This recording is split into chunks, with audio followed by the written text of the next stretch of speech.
Good morning, everyone. We'll now start with the first session of day two, which is the keynote address. Unfortunately, Mr. B.P. Sharma, Secretary, Ministry of Health, could not join us today morning since he was called up by the PMO office. May I request the session panelists to please come on the stage. Dr. Jairam, Dr. Nandakumar Jairam, Chair, FICCI Health Services, and Chairman and Group Medical Director, Columbia Asia Hospitals Limited. Dr. Jairam, may I request you to kindly be on the stage. Ms. Sangeeta Reddy, Chairperson, FICCI AP State Council and FICCI National Services Council, and Joint Managing Director, Apollo Hospitals Group. May I request Ms. Sangeeta Reddy to kindly come on stage. We are ready to start, so may I request Dr. Jairam to kindly take over. Oh, he did. Good morning and welcome to day two of FICCI Heal. It is my privilege to be here as chairperson for this session, and I have the honor of introducing the speaker. But it is fair to say that I don't believe Sangeeta needs introduction to a healthcare audience. Having said that, I'm pleased to say that, apart from her involvement as joint managing director of Apollo, a group that has made India's healthcare proud, she has actively participated in many other activities. Obviously, her involvement is in FICCI last year as chairperson, and also in the Andhra Pradesh state as chairperson of the FICCI Services Council is another responsibility that Sangeeta takes. She's also been elected as member of the steering committee on health for the Planning Commission, Government of India, and obviously under her stewardship, the entire Apollo Hospitals group has emerged as Asia's first health city in Hyderabad. Sangeeta, it's a pleasure to have you with us, and I look forward to hearing you. Morning, ladies and gentlemen. It's a pleasure to see you all here. A different paradigm we're talking about here is that I actually have more time. Most speakers are normally put up here saying, sorry, we gave you 15 minutes, you need to finish in 5. And for the first time, we're seeing an audience and a podium scenario where I have more time than expected. Let me first congratulate Dr. Jairam and his team for the topic and for the theme address, Paradigm Shift in Healthcare. And I think it's quite obvious that the time for change, the scenario for change, and the fast evolving pace that we're in is actually like the writing on the wall. There's nothing really special or something new or revolutionary. But where is that change going to happen? How is it unfolding? How does it affect you and me? And what can we do? Are the immediate thoughts that come to mind about any change. But actually I was looking at what is the need for change, who's driving this change. And some thoughts come forward. I'm just going to share these with you. I'm sharing them, more in a collegial manner, because I think that thoughts that we put up are what get conversed about over tea, coffee, and in our own phone calls. And that's what evolves the core of the future of healthcare. Some major shifts, demographic, really big shifts, just, a younger, a sicker, and an older, a larger population requiring healthcare, who are a different type. The patient is no longer patient, as we know.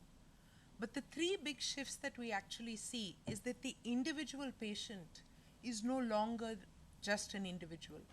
He's empowered by knowledge about his healthcare problems. He is connected via the internet and various other mediums into groups, patients like me and other things like that. They're using blogs, they're giving feedback, they're demanding more in terms of service and communication. So the entire patient paradigm itself is shifting. And this empowered, impatient patient who's seen the airline industry change and the banking industry change is demanding those changes of healthcare. The nidus of healthcare earlier was the individual doctor. And that is one other big, really big shift that we're seeing, that it's no longer just the doctor, but healthcare empowered teams. And post the doctor, the anesthesiologist, the internal medicine, respiratory therapy, physiotherapy, dietitian, wellness counselor, lactation expert. There's a range and a host of paramedical care teams coming in to support the doctor in his communication, empower the patient to do more himself, and definitely ensure greater well-being and compliance in the new age of disease and disorders. But I think one of the biggest shifts that we're really seeing is that the parameters of where healthcare is being delivered, the stage is shifting. And care is moving from the hospital, where people typically have been going and will be going, is moving from the hospital to the clinic, to the home, and from there now to a ubiquitous 24/7 access to healthcare, all enabled by your phone.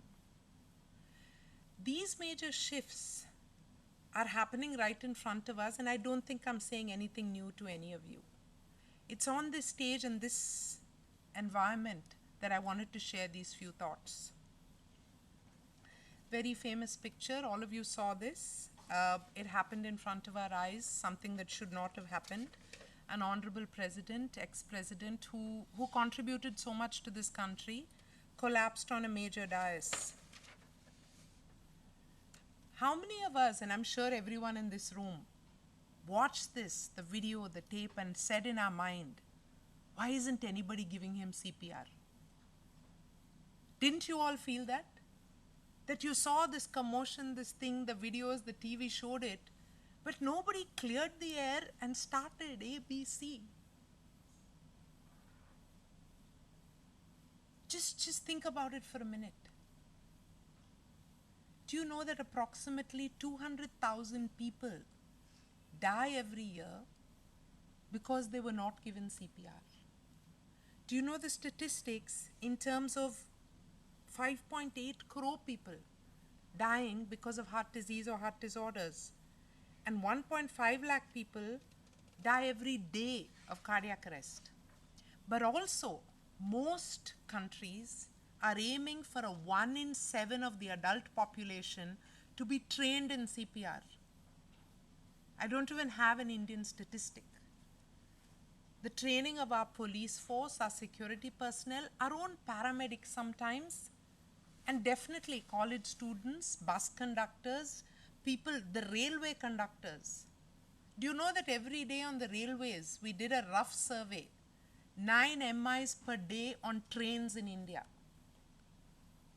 Airports. We need a mass movement. And I'm not just focusing on CPR and cardiac ailments. I'm just trying to say that if 2.4 million people are dying of heart disease, and if 50% of those patients are dying because they couldn't reach a hospital in time, and if in other countries, just look at the United States statistics, about 383,000 people having cardiac incidents, but 92,000 of them saved by CPR. That's a 1/3 ratio statistic. So if we simply taught 200 million people CPR, you would save 1/3 of the people who are having this problem of that. So that's about 1 million people a year. And as you know, cardiac ailments happen at the prime of an individual's life. So the paradigm shift I'm talking about here is actually not about awareness or not about cardiac or not about CPR.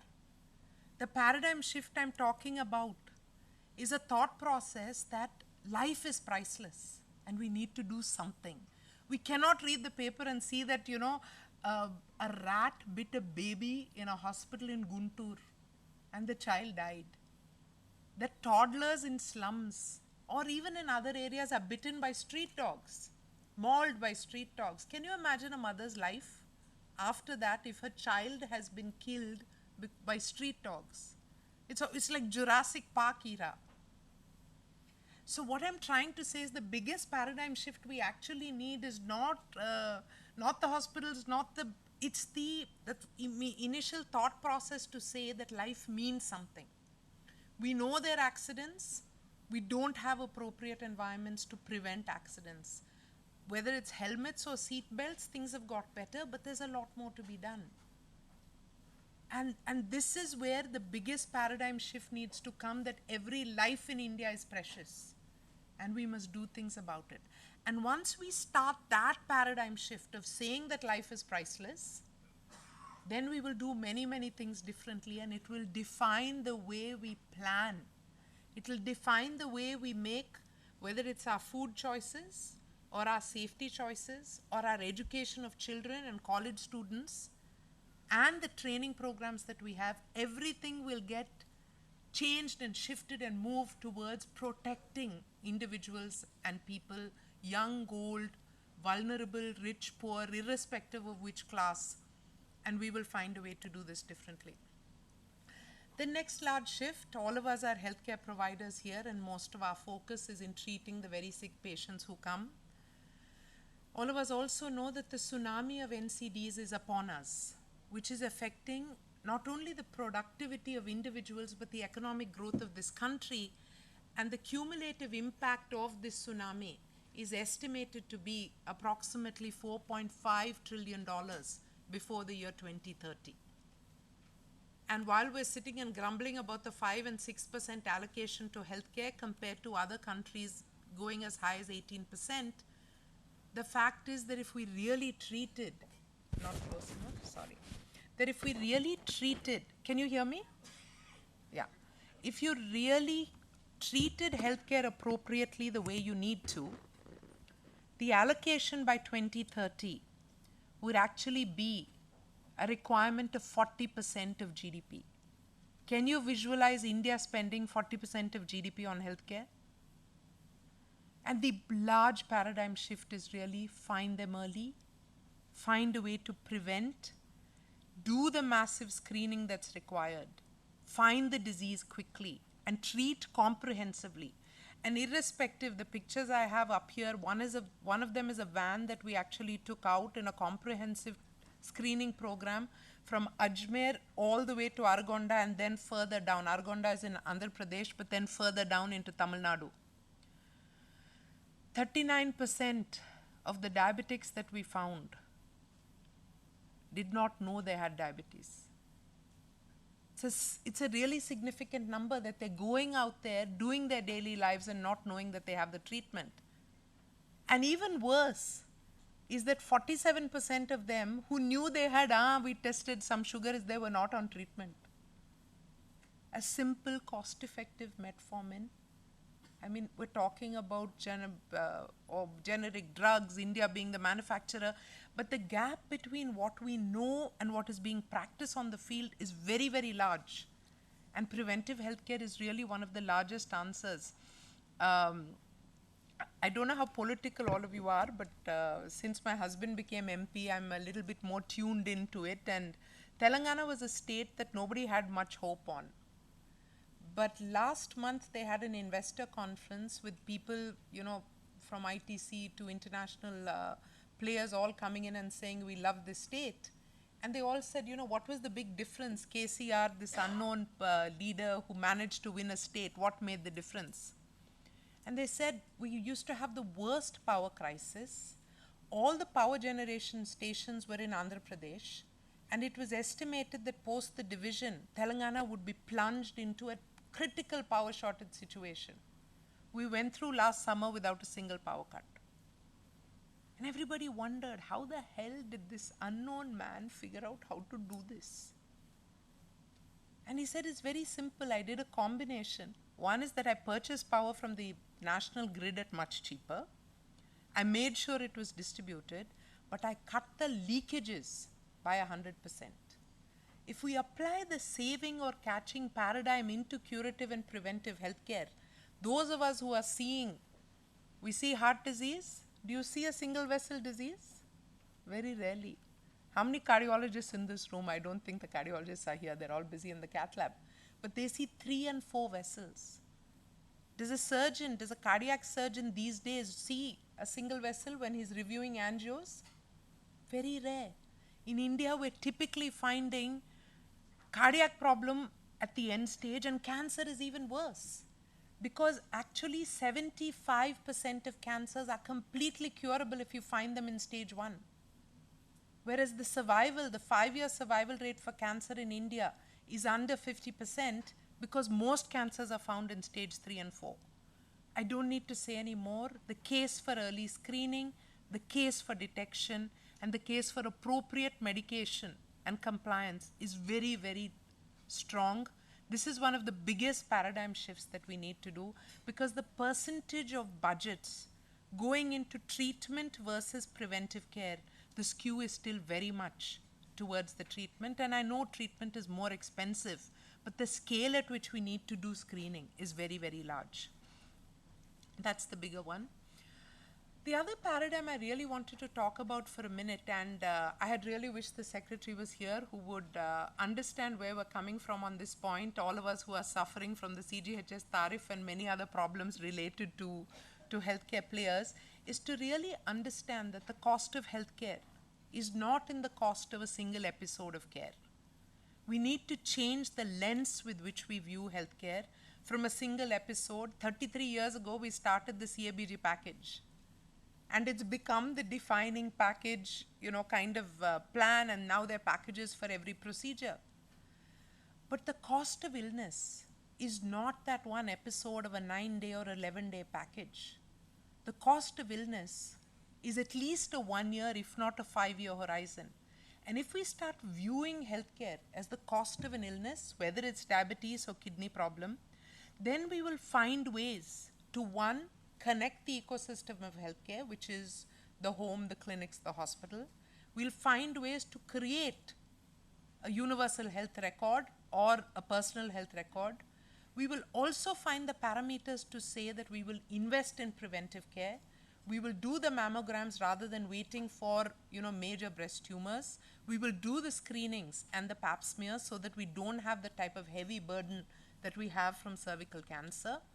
And definitely, we will start viewing the entire gamut of healthcare, which is lifestyle modification, which is appropriate food, which is right nutrition. So we need to measure appropriately to change the lens with which we look at healthcare.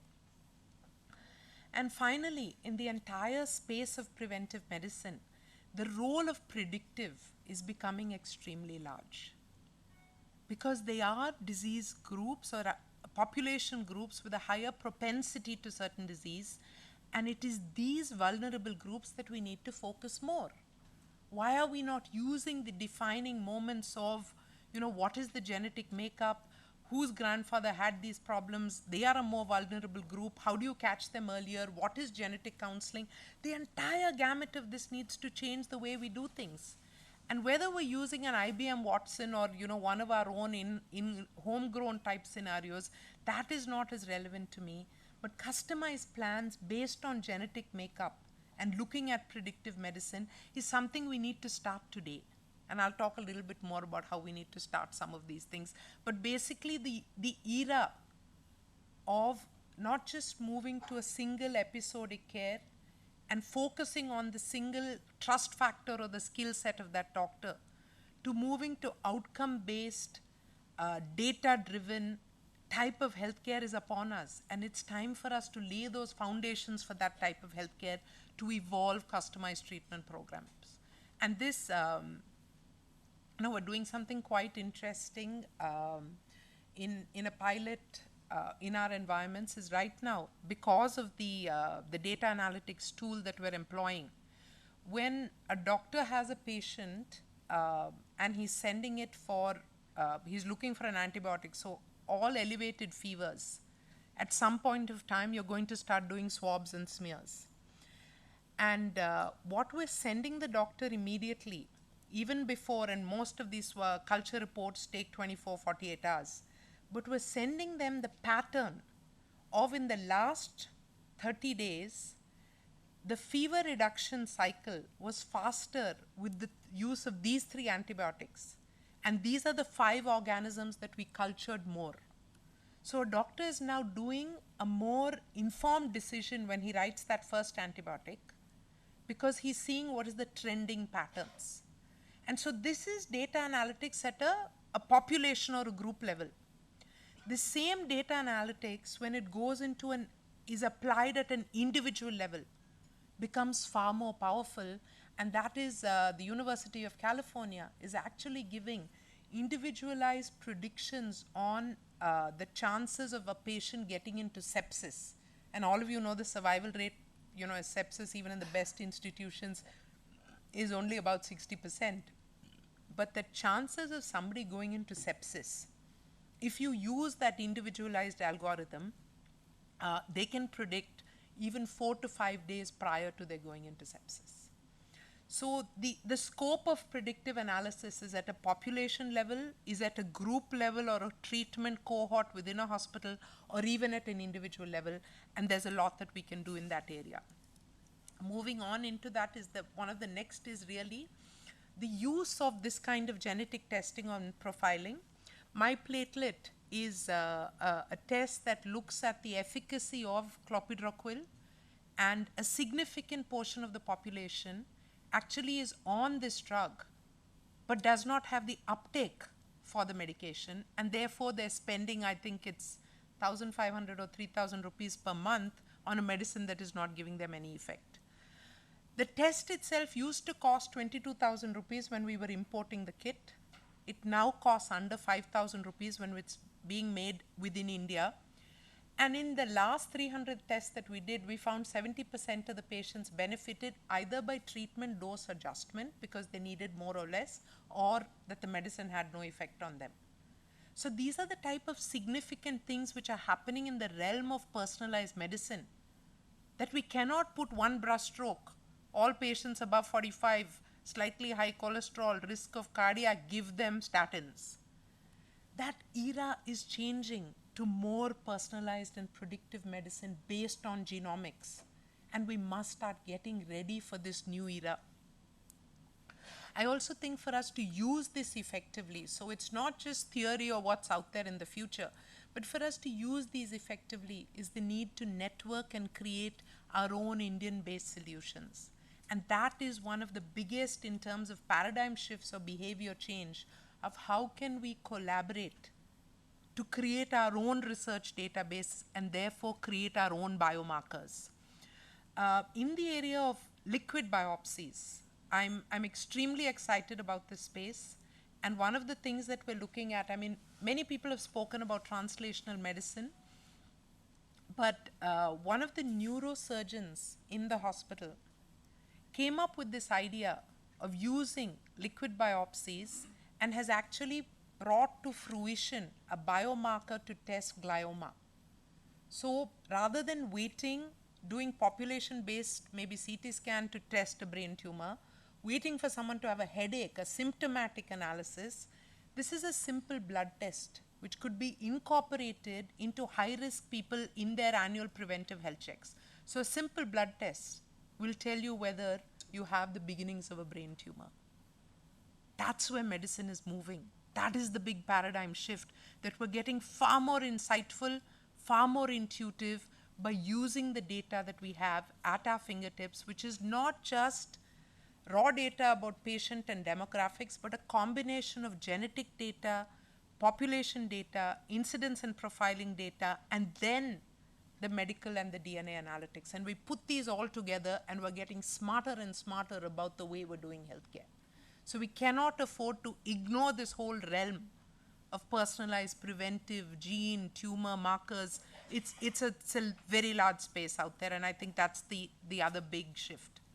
Moving really to this ubiquitous environment that I spoke about earlier, I want to spend a few minutes on this because I think that it has a major impact in the way we create healthcare today, in the way we as hospital providers, and I think most of the healthcare people in the room are either those who are working with providers or providers themselves, but it's in the way we're thinking about care.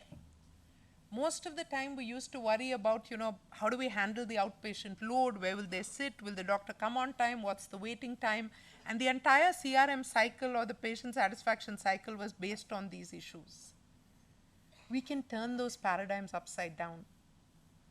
So appointments and booking, how many of you would say that 80% of your patients in your OPDs are coming with prior appointments? Not yet. And that is the thing, that this is, we got used to just handling demand as it walked into the doors, and that's what we're doing, in Apollo as well. But we're slowly seeing a shift now. And that shift, so today approximately about 3,500 appointments of ours per day, so that's about 30% of the load, is happening in a pre-appointment stage. And this number is shifting year on year. So from the appointment, then comes the fact that, all of you know a hospital system called Kaiser Permanente. 40% of their OPDs are done virtually. So can you imagine if you didn't have the problem of OPD waiting space because 40% of your patients were seeing your doctors, but they were doing that virtually. So in the realm of kiosks, telemedicine, a differential location and a methodology, whether it's on the phone or on the web or at home, but the point of care is changing. And that care is shifting from the hospital to the clinic, because clinics are able to do a lot more. And from the clinic into the home, because home care is also using the benefits of all this technology. And finally into what I said, this ubiquitous 24/7 access, people wearing devices, understanding whether their blood sugar is going up or down, or their heart rate is changing, or a child is going to get an attack of asthma because the pollen levels that day were very high. A combination of the predictive environment analysis to the susceptibility of this child, linked to a doctor or a nurse call center who has his personal record, who calls up his mother in the morning and says, give him 2 extra puffs of Asthilin before he goes to school so that he doesn't end up in the emergency room by 4 o'clock. These are real life scenarios which are happening today. And therefore, when we think about healthcare, we mustn't think about our 500 beds or 5,000 beds or whatever number of beds we have, or 20 consult rooms or 20,000 square feet. The whole shift is how many patients or customers do I have access to? How do I serve them? In which environment and how? That's really the biggest shift in the 24/7 ubiquitous healthcare access world. Besides that, I think the whole story of geography becoming history, telemedicine, tele-ICU. With the entire paradigm of 80% of the specialists living in the large 20% of the cities, but most of your population, 60% of the population is out there in rural India, you can buy the CT scans, you can buy the MRIs, and now you can do teleradiology. You can buy the monitors, you can create the ICU environments, and now you can get your critical care specialist through eICU. There is an entire shift happening in terms of the location of care, the location of the patient and the location of the expertise becoming ubiquitous. And remote care is going to revolutionize a lot of what we think can do. But I think the biggest shift is this one, this large platform that I have thought up somewhere in my mind, where major hospitals connect. They connect on this platform giving specialty care or individual care. They connect with individual patients. They connect with PHCs who are underserved today. And you triage the level of care which is required. So if they're looking for a primary care physician or a cardiology consult. And this, and you can see I've put, there's Max, there's Apollo, and there's a large government hospital, all working on this same platform. Because the question I really have to ask all of you here today is, are we going to find ways to collaborate and create this combined platform, or are we going to wait for the 27-year-old brilliant engineers to consolidate us? Because they have captured our patient and they will say, look, ma'am, you can treat these 10 patients, and if you're ready to treat them at 200 rupees, then I'll send them to you, otherwise they're not coming. So before we get consolidated in the practo-type environments of this world, I think it's important for healthcare providers to collaborate, to create these engines where we can put together care and serve large population segments with higher productivity, higher quality, pre-planned standards of care, and therefore we're able to take care into the appropriate care setting. Because even today, The average Indian travels 65 kilometers for tertiary care. You know that statistic, and this should not be happening. So if by next year the 65 kilometers comes down to 50 and then moves down to 30, I think we would be doing something of using the environment, whether it's the digital, the cloud, the mobile, the IoT, everything that's happening in this changing world. Let us find ways to embed digital into our environments, because actually everybody is talking about the digital, about the demographic dividend of India. Can we create the healthcare digital dividend by using the expertise we have and connecting it in a whole new exciting manner? And then my earlier slide spoke only about healthcare providers connected, but actually it's the payers, so that we can provide care smarter and more seamlessly. It is the research institutions, it is the learning institutions, it's the entire environment of care linked and shifted and working. And this artificial divide of public and private healthcare must go in this connected world. And people are speaking about MOOCs. So, I mean, it is a fabulous concept. Yet, can we apply the idea of massive online learning environments to massive online research collaborations? Can we put our data together, at least in specialized areas, and make it a race to the finish? Because if most drug discovery is linked to the volume of patients who have been on that platform, or most biomarker discovery is linked to the number of patient profiles that I have, don't you think that with India's large population, if that race to the finish, if we started working together, we would be the winner most of the time? There's a huge scope for collaborative work, and that is one of the biggest paradigms of change, that we no longer get defined by the four walls of our institution or by the logo that's up on the door. The definition of our care paradigm is the population, is the consumer base, is the demographic profile or the medical condition that we are trying to analyze. Moving on to the next one, I'm moving from digital really to the innovations in technology which have happened. And I think we must acknowledge the scientific world for the tremendous amount of work that they have done.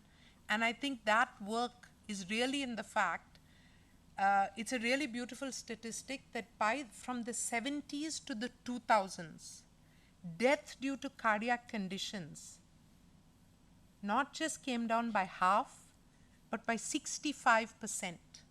And this was, I mean, from the introduction of coronary bypass surgery, you know, in a good, meaningful manner in the 70s. I think in India, we started great surgery in about the 80s.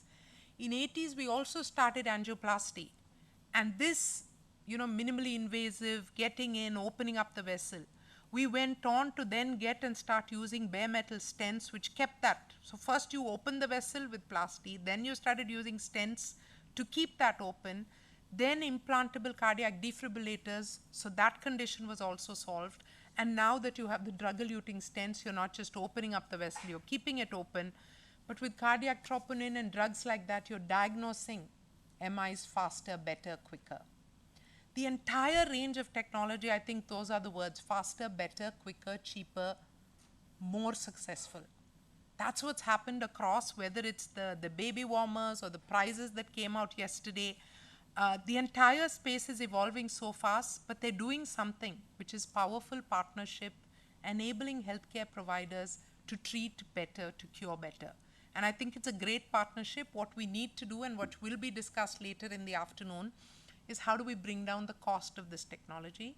How do we innovate faster? And how do we make in India? The paradigms of those, or the pillars for that structuring, really go around funding, finding the right talent, a supporting environment, and then pushing for some indigenous manufacturers so that the cost comes down. All these are things which are going to be discussed in the afternoon, so I'm not going to spend too much time on it. I'm moving to the last paradigm that I really wanted to to share with all of you, and that is really the paradigm of looking beyond allopathic healthcare into holistic. India was indeed the birthplace of tremendous Ayurveda and alternate medicines. And what is today being called alternate medicine will hopefully in the future become an integral part of mainstream holistic healthcare.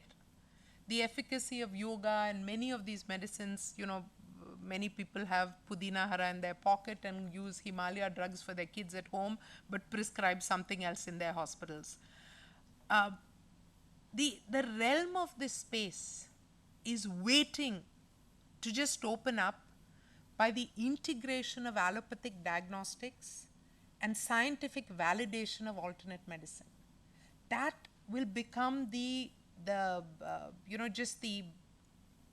eureka moment or the huge growth moment. And we're doing some work in this space, but I think the Andhra Pradesh government has probably done one of the most forward-thinking things in that when we asked them for a PHC, they said, we'll give you the PHC, but you also take the Ayush. And so now we're looking at a PHC and an Ayush next to each other and finding which are the 5, 7, 10 medical conditions that we can scientifically work together and prescribe alternate medicines for. And I think this will become, and many others are working in pockets on this, but if there's a need to collaborate on our allopathic side, there's a huger need to cooperate on integrative medicine and the creation of holistic healthcare. And finally, I think in the biggest kind of definition of what we need to do and how we need to do it differently is the whole aspect of saying that care is not just medicine. Care is not just treatment. Care is about finding a way to look beyond the treatment and trying to look holistically. So in a small experiment in our village in Aragonda, we're trying to redefine these parameters of healthcare. We're putting in the latest technology. We put in telemedicine almost 15 years ago. And in a study of the last 2,000 patients that we used telemedicine on, 84% of them could be treated in Aragonda itself. But it's not just the technology. We're looking at holistic health, but moving beyond to look at clean drinking water, sanitation, schools, employment generation, nutrition for mothers, and some very simple goals. So our IMR and MMR will in the next 12 months be among the lowest in India. That is one of the parameters. A child nutrition and their growth curves will be at the appropriate curve in the next 12 months again, because we've not just invested in education of the mothers and giving them that food, but also spent time to plant a kitchen garden. So every small little home in Aragonda has a papaya tree and a drumstick tree, and many of them grow spinach.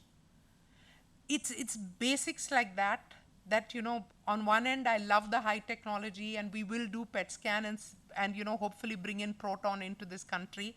But I think we also need to reinvent our basics and find ways to work with what we're going to do there. So I have like a 1-minute video, which is my ending to this program. And if I can get this open, that would be great. I'm telling our government and our country and the world is, I believe that we should now give a totally different meaning to health. So this is where we started a program for the country and to the world, what's called Life is Priceless. Something like that, I think we need to bring that type of a social revolution.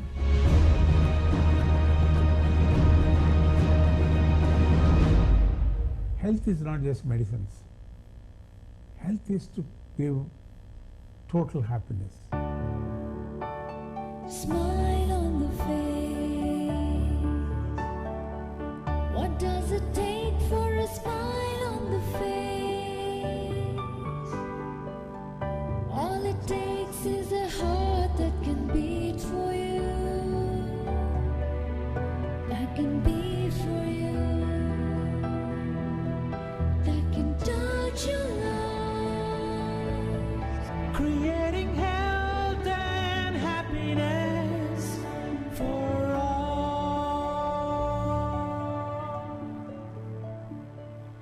Thank you all very much.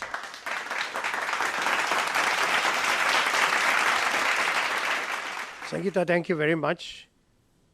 Your ability to gaze into the crystal ball and concise what this country needs within a matter of, I'm saying maybe half an hour, is unbelievable.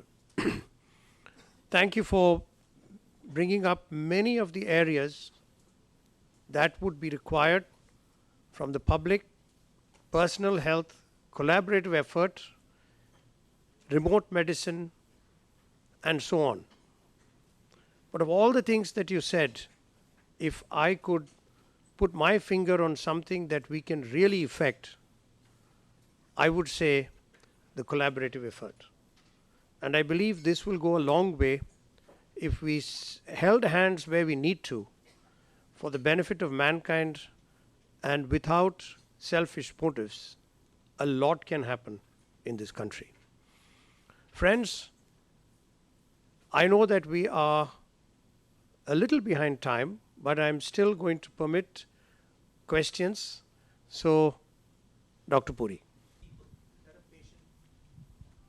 Has to deal with. So from in the last 30 or 40 years, we've moved from 3 to 5 to roughly 26.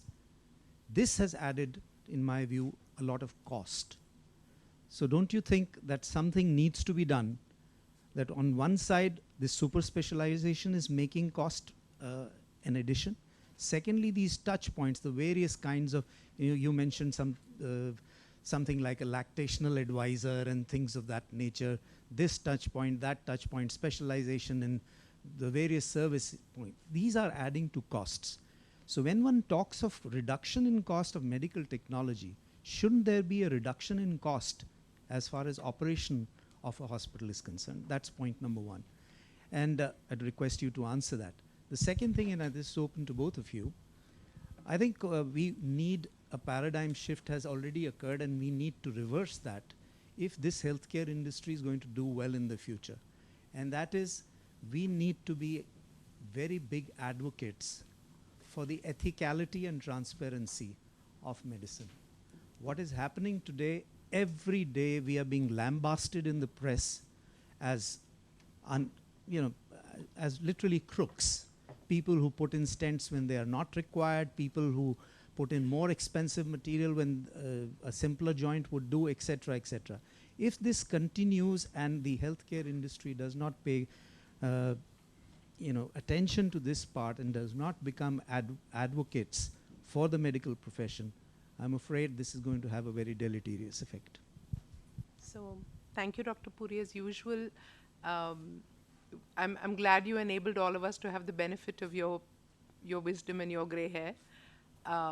Both are, very important points in terms of, and they're both very different ones, so I think we should discuss them very separately. In terms of super specialization, it is quite clear that if you're talking about a pancreas surgeon versus a general surgeon, the benefit to the patient is quite clear with super specialization. The multitude of touch points, and I specifically raised on one of them because I think sometimes in the allied fields, it does border on frivolous. But the reason that it looks frivolous is because we're viewing it in the lens of a large segment of the population being denied even basic care. If you look at the other fields, whether it's the automobile industry or the clothing industry, so the super specialization of ladies' handbags, from design to brand to color to logos, I would say that is far more frivolous than any super specialization that can happen in healthcare. So an evolution in response to customer need will continue to happen, and it's only for us to respond to customer need. But I agree with you that it looks like something we need to view because a large segment of the population is denied what is clearly a basic human right, which is healthcare. And therefore, India has to, as we always have, find ways to handle both segments of the population and be creative in terms of multi-skilling, multitasking, generic medicines. But also, I think one of the important aspects is the appropriate location for care. And that's the big shift. Because if you can treat for 2 days in a hospital and then shift them home with a home care nurse, you will bring down costs. There are a multitude of such innovations that we need to do. But I do believe that subspecialization has come to stay and will only become more and more. The good part is that if we use the power of technology, there will still be an integration. The second subject you spoke about is a far more sensitive and extremely crucial one. It is my hope that transparency and an empowered customer will create a need for the healthcare industry to heal itself. And there is clearly a large problem. The problem in terms of malpractice and the problem in terms of lack of faith and trust and disbelief is overshadowing the good work which is happening in institutions or with individual doctors. This is a collective problem. We've spoken about it for a long time. I don't really have any answers except for more and more transparency and more education to public, that they are empowered to ask the right questions, and therefore people who are doing things which are inappropriate get forced into a realm of being asked, why is this being done? But besides that, I think that is actually the most powerful answer. Thank you, Sangeeta. Before I ask Dr. Puri to speak again, which he wants to, I would add to what Sangeeta said on the second point. I think it's about time the industry shed its hypocrisy in terms of ethics and transparency. Let's accept it. I'm not saying that the entire industry suffers from this malady. There are people who perpetuate this malady, and therefore they do contribute to the bad name that the industry has got and will continue to suffer from.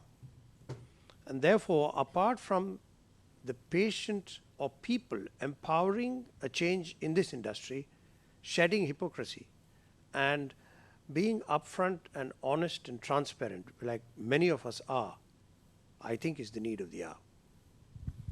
I agree with you, and Sangeeta, I totally agree with you. It's not an easy question to answer. My point is that last year, Nat Health with the Indian Medical Association came out with the medical ethics, which Preeta was leading, and I was contributing to it. My point is that you cannot just have medical ethics in an industry where business ethics are continuing to be at odds. We keep blaming doctor, you did this. But the industry also as such needs to look at the business ethics part of it. That unless and until the two intersect is going to be a problem. And the one thing that I would like to take from your presentation home, and I'd agree with Dr. Jairam, is when we are talking of collaboration, why can't the industry collaborate in being advocates for what is good? You know, the Ophthalmology Association of America picks up young students in medical colleges and starts making them advocates, not just for preventing blindness, but also speaking up for the specialty itself and how it is practiced.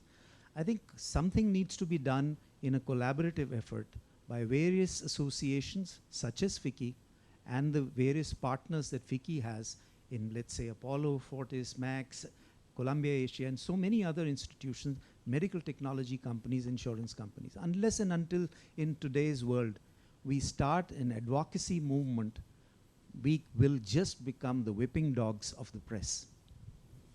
Thank you, Dr. Puri.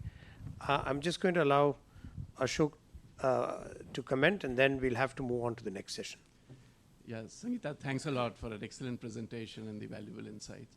You know, there are lots to pick up from your presentation, like Dr. Puri said, collaboration. You know, I'll pick on the holistic health perspective. You know, there is enough empirical evidence to prove that physical manifestation of a disease is apparently a late stage entrant. And, you know, a lot also depends on the emotional well-being and the spiritual well-being of a patient. Unfortunately, you know, the young students who are taught in the medical school, I don't think they're taught about how to go about handling these aspects. Just as an example, you know, do we ask patients when a patient walks in the OPD clinic, what has happened. Has he lost a job? Has he gone through a bitter divorce? Or had a spouse death in the family, and so on and so forth. Because those are the symptoms which lead to, especially on the NCD side. And if we keep on managing a disease like a chronic disease, in the end what happens is you increase the disease burden and the cost of healthcare without actually hitting the real symptom. So, all the biggies are here with Fortis Max and Apollo running multiple hospitals. Do you see a paradigm where we'll be able to look at the patients in a holistic sense? And you mentioned about yoga and Ayurveda, a form of treatment. But what I'm saying is how to really diagnose the symptom which is causing the ailment, which start with all the toxins that an individual takes inside the body, whether it's due to the physical environment or the mental environment, and the kind of food and water that he takes in, and so on and so forth. So how do we address in totality the symptoms which cause the problem so that the disease burden also reduces?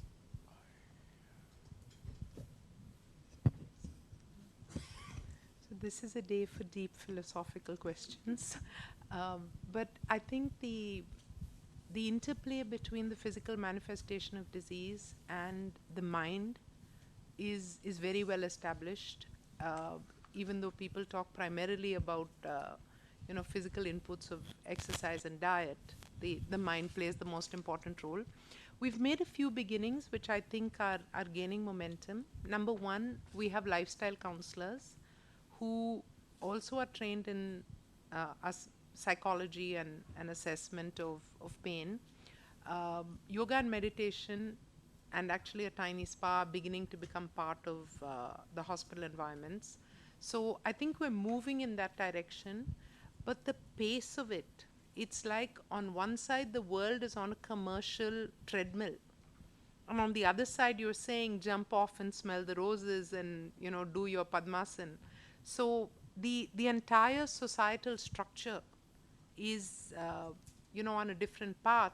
So how are we going to empower individuals to manage the current world and yet keep their sanity is a much higher level question, which I really am asking, are healthcare providers who are grappling with their own sets of problems willing to embrace this one? So in this small ecosystem which is Argonda, that is really the idea that Dr. Reddy was talking about, that health is total health. It is physical, it is psychological, it is environmental. So it's a village which had no rain, and I won't go into this because I know we're short of time, but Argonda is becoming one of our our dream projects, and the population is responding. It's 68,000 people, and we're truly seeing positive response. So I think if we can prove some of these things, we're monitoring burden of disease every year for the last 5 years. We're seeing the beginnings of that response. It's a slow story, but I think it'll evolve as a good story. Thank you very much, Sangeeta, for that brilliant address. And regretfully, I have to ask no more questions permitted because we're really short of time. And let's get along with the next. Thank you.